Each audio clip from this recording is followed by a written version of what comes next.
This is 5 o'clock Shadow on the Pacific Radio Network, streaming live at stream.wbai.org.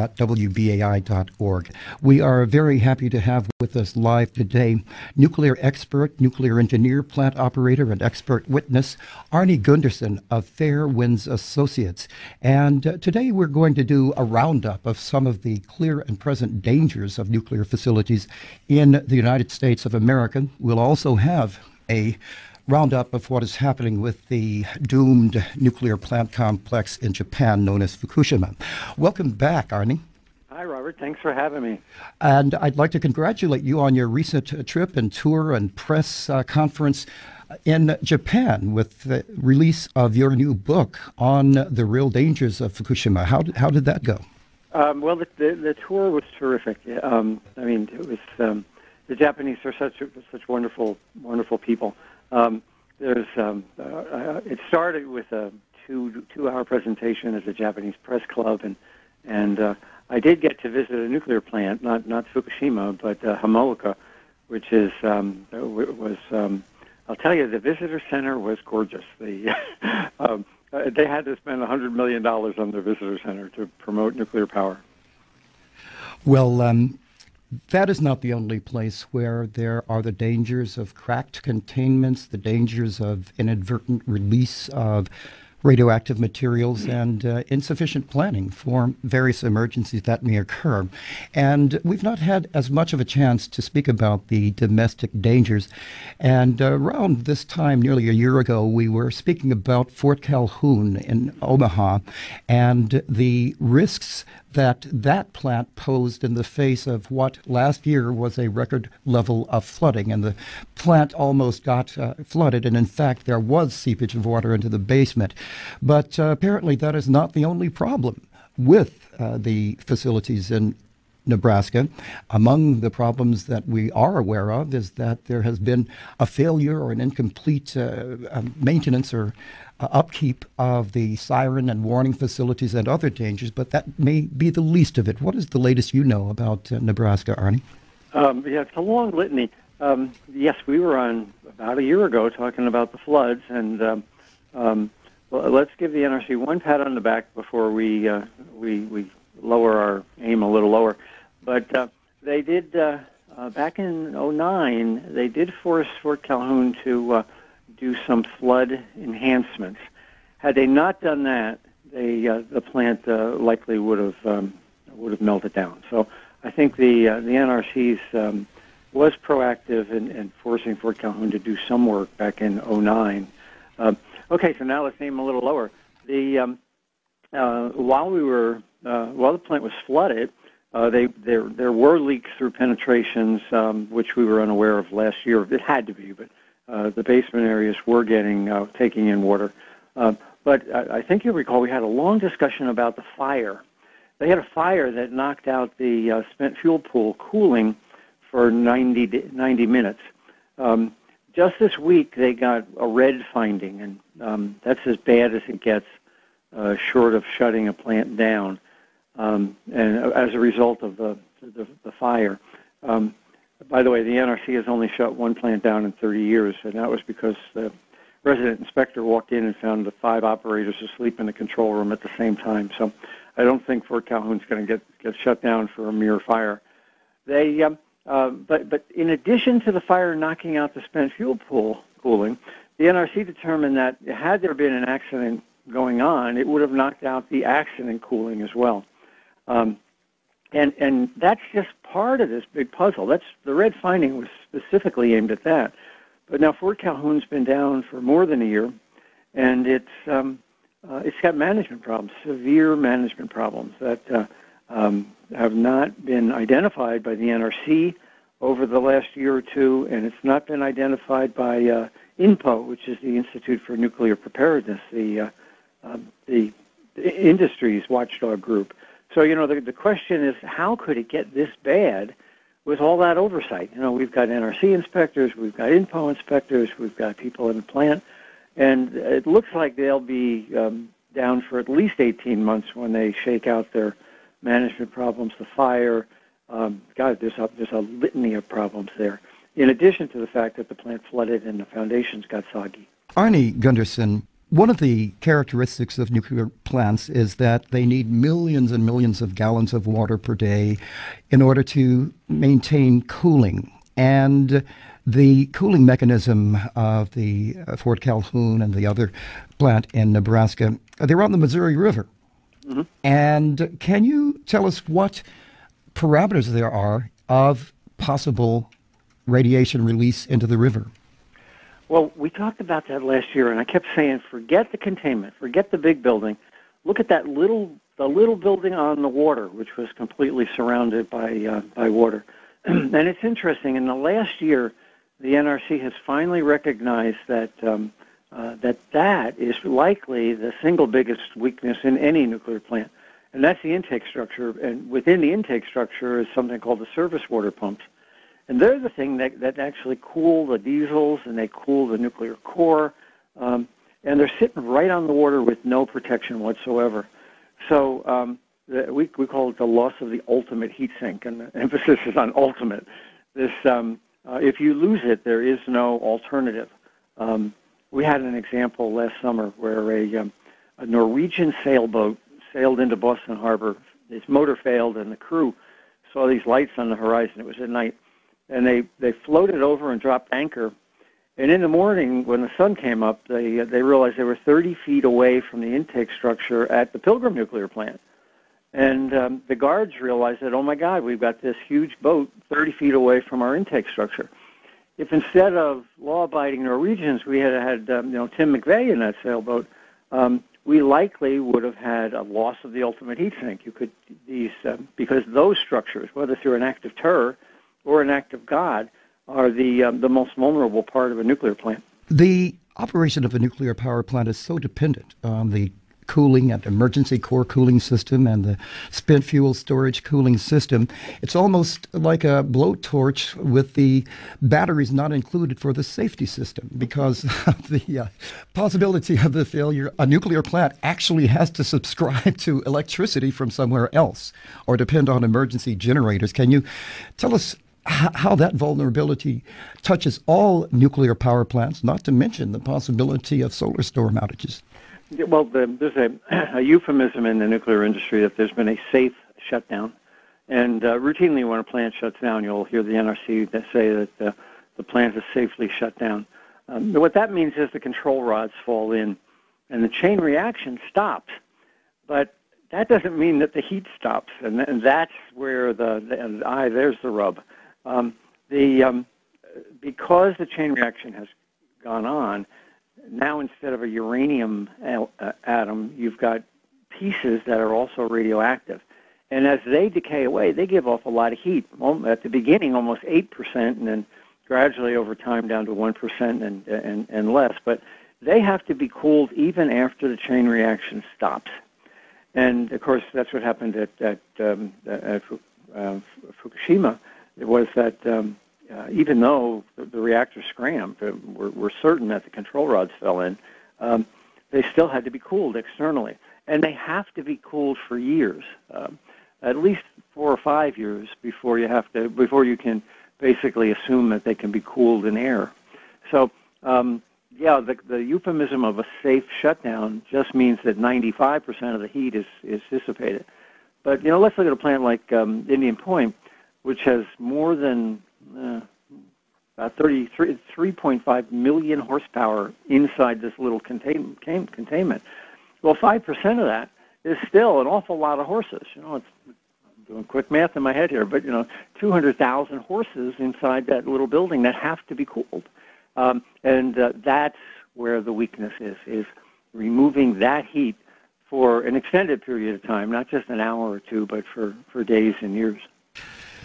There are other nuclear problems across the United States. And for our listeners with locations or contacts in California, there's yet another kind of problem involving the heat exchange from the hot water of the nuclear reaction and its downshifting into steam for the turning of the turbines. And I understand that is a problem at San Onofre. What do you know about that?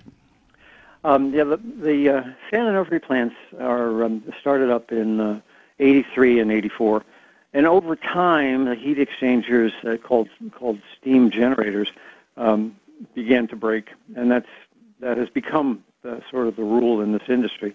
Almost like, eventually when you drive your car long enough, you've got to replace the radiator. It's the same thing in the nuclear plant. You've got to replace these steam generators. Well, Southern California Edison's management decided that they weren't just going to replace these steam generators, but that they were going to make them with more tubes inside, and and that forced a whole series of design modifications. So they put these new hyped, supercharged steam generators in 2 years ago, and they failed. Just in January, one actually blew some tubes, and the other one, when they went in to look, had tubes that were 30% worn already, and the plant's only, this component is only 2 years old. So the plant's down, has been down since January, and likely will be down at least part of the summer, because nobody can figure out how this happened, and once you find out how it happened, nobody can figure out how to prevent it from getting any worse moving into the future. That's a very crowded plant site. For anybody who's ever been there, it's only a couple hundred feet wide, and it's right on the Pacific on one side, and Route 5 runs right, I-5 runs right down from San Diego up to L.A., right on the other side of the plant. And within, it's second only to Indian Point as far as population density. There's 8 million people within 26 miles of Indian Point, and there's about 8 million within 50 miles of San Onofre. So if one of these pipes were to burst and cascade, it's something we call a steam generator tube ruptures, it could shut down I-5 and cause evacuation. So it's important to get it right. It's important to take your time and figure out what the heck caused these tubes to break so prematurely. In many cases, malfunctions in the steam generators are referred to by the industry as the non-nuclear part of the power plant. Is that an accurate characterization? Well, it's the divider between the nuclear part and the non-nuclear part. So, like when the tube that failed just began to leak, and the leak was significant enough that they picked it up on their radiation monitors and shut the plant down. Had they not picked it up, the tube would have literally been cut by the pinhole, because the water pressure is over 1,000 pounds per square inch, and it doesn't take long before a little hole gets real big real fast. So what happens in these heat exchangers is that the radioactive water is supposed to be on one side, and the clean water is supposed to be on the other. So this failure allows the containment to be breached. It allows the radioactive material to cross out of the containment, and it can't be isolated, which is part of the problem. Arnie Gundersen is with Fairewinds Associates. And Arnie, I know that you have, for quite some time, for many years, been concerned about the integrity of containment vessels and the possibility of there being ruptures or cracks in such facilities. And there is another plant that has a very serious problem of this form at Crystal River, is there not? Yeah, Progress Energy has problems in Florida. They were building the Levy County units, and they were scheduled to go online in 2016 for $5 million, and now they're 2026 for $25 billion. So it's gone up fivefold on the estimate and taken 10 more years to build. So, but on top of that, they have an operating unit called Crystal River, and they were going to replace the steam generators on Crystal River, just like at San Onofre. They decided that they were going to do it themselves. They didn't need experts. They had, but it's almost like having slept at a Holiday Inn Express or something like that. So they felt that they were qualified. So they decided they were going to do it themselves to save about $20 million and cut a hole in this containment. Now the hole is about 28 feet in diameter and about 4 feet thick, solid concrete and steel. And when they cut it, they noticed this crack, and they said, whoops, this is not good. And the crack turned out to be 60 feet long and more than 20 feet wide. And it's almost like the Firestone tires becoming delaminated. It was a crack like that. It's not something you can fix with crazy glue. No. No, absolutely.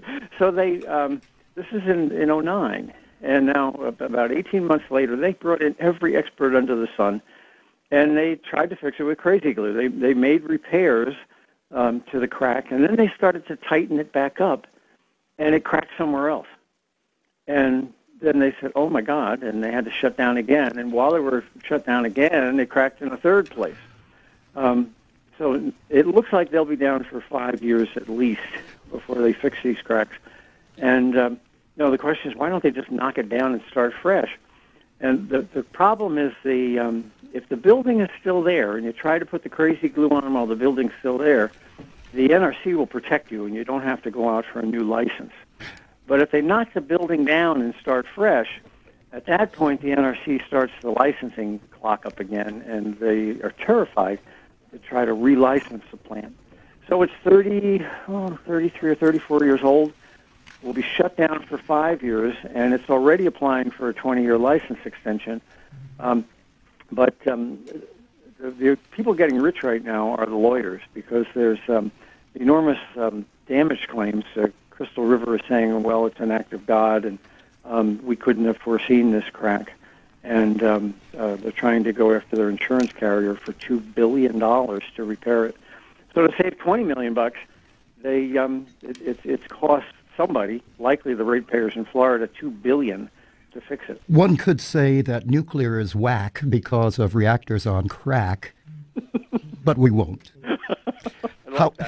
However, more seriously, what do you suspect is the hidden danger of embrittlement, crackage, and other maladies that occur with materials over long periods of time, particularly with nuclear reactors now being licensed well beyond their intended lifespan?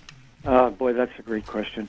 You know, we have this thing called the bathtub curve in reliability engineering. And if you cut a bathtub in half and you start on the top of one side, that's unreliable.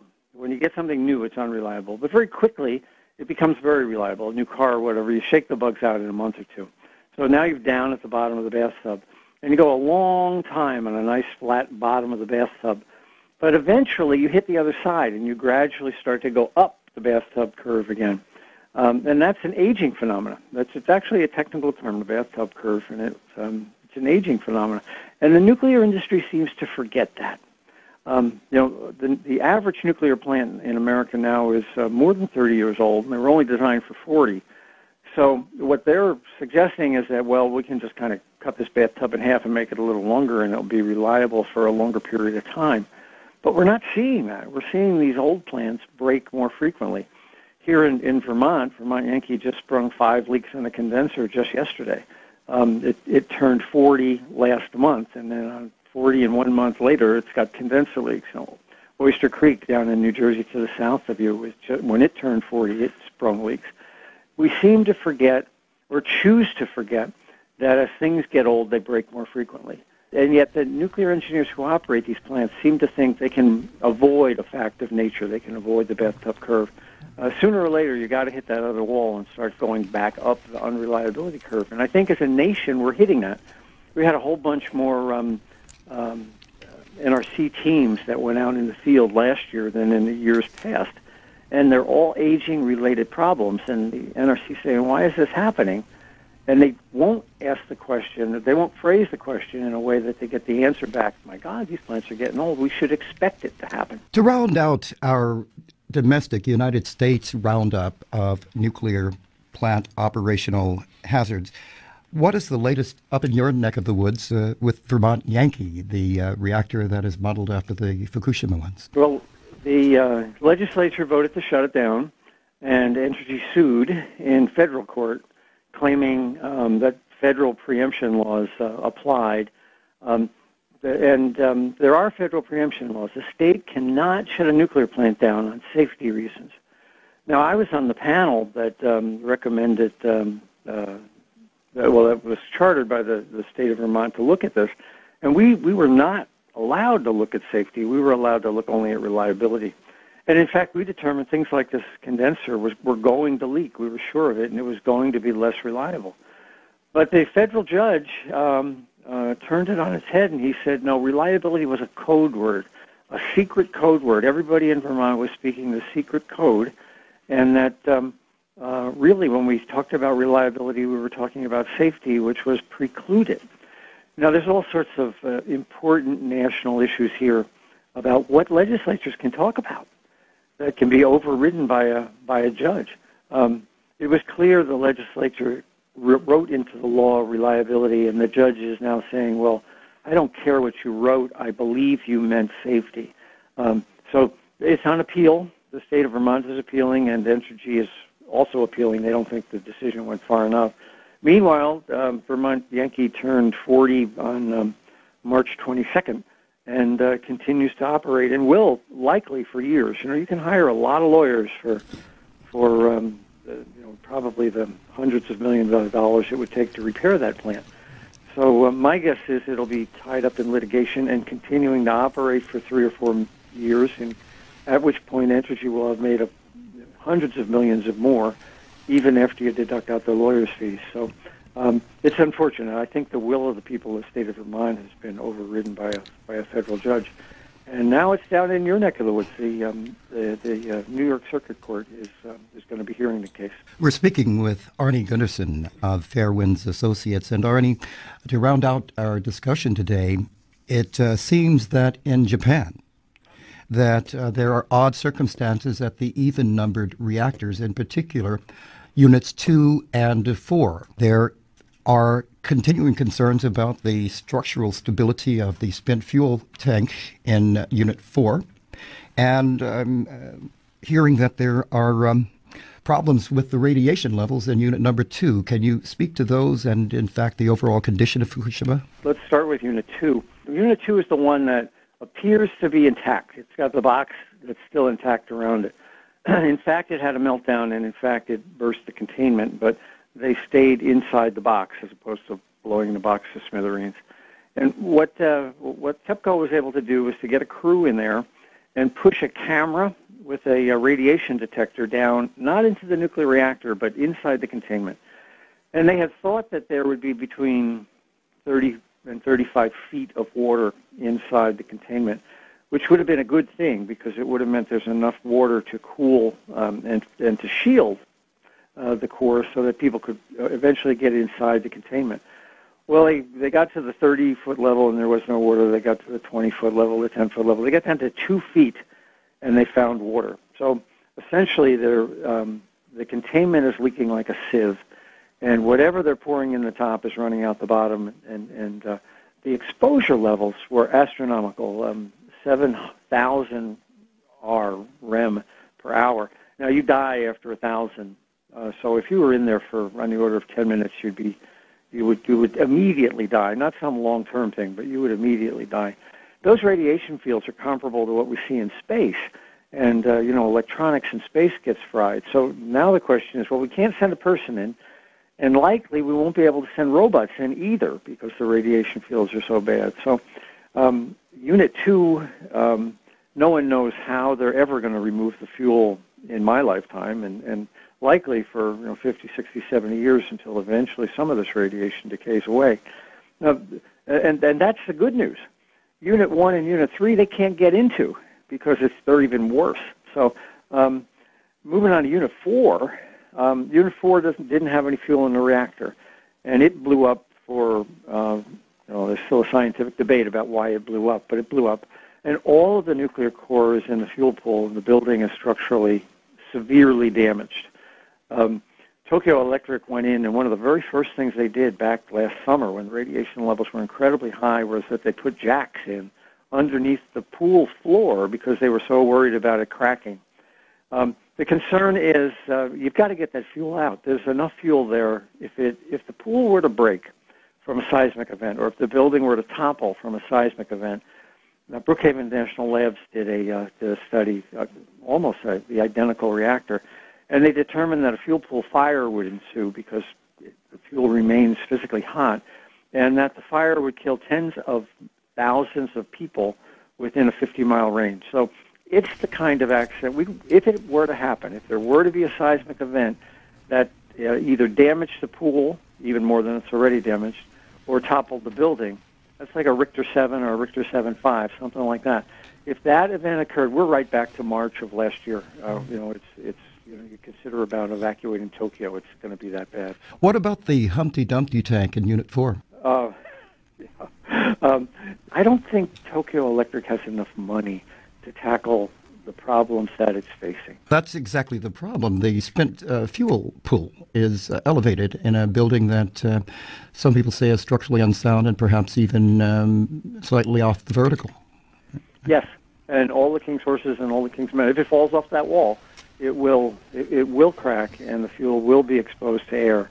And once that happens, there's nothing you can do except let it burn. It will burn in air until it burns out, at which point all of that fuel product, there's enough fuel in that pool that it's almost as much cesium as in all of the atom bombs that were ever dropped in the atmosphere. 800 bombs were dropped in the atmosphere. Well, there's as much cesium in that one pool as those bombs. So, and of course, it will be local and it will be on the ground, and it could very easily cut Japan in half. Several Japanese ambassadors, including Akio Matsumura, have been pushing the Japanese government to force TEPCO to treat it like the emergency it is and get that fuel out of that reactor. That's got to be their top priority. Our guest is Arnie Gundersen of Fairewinds Associates. He's a nuclear engineer, nuclear plant operator, an expert witness. And Arnie, we are very grateful for this roundup you've given us today. How can people be in touch, follow your work, help Fairewinds, and stay alert in regard to nuclear affairs? Well, the Fairewinds website is updated frequently, and that's with an E in the middle, FAIREWINDS. Fairewinds website's updated regularly. If you want to get in touch with us, there's a contact button on the site, and if you'd like to make a donation, we're a 501c3. And Maggie and I aren't taking any money for this, but we do have to pay our camera and our web crews and stuff like that. So we would appreciate a donation if anybody can spring for it. Well, thank you. That's fairewinds.org, and that's Arnie Gundersen, and it's once again great to have you with us on 5 o'clock Shadow, Arnie. Thank you, Robert. Keep up the good work. Thank you. You know, WBAI and Pacifica have a long tradition in the coverage of nuclear affairs, and our meetings with remarkable people like Dr. Helen Caldecott, Arnie Gundersen, Harvey Wasserman, and so many others, including our own alumnus, the nuclear physicist, Dr. Michio Kaku.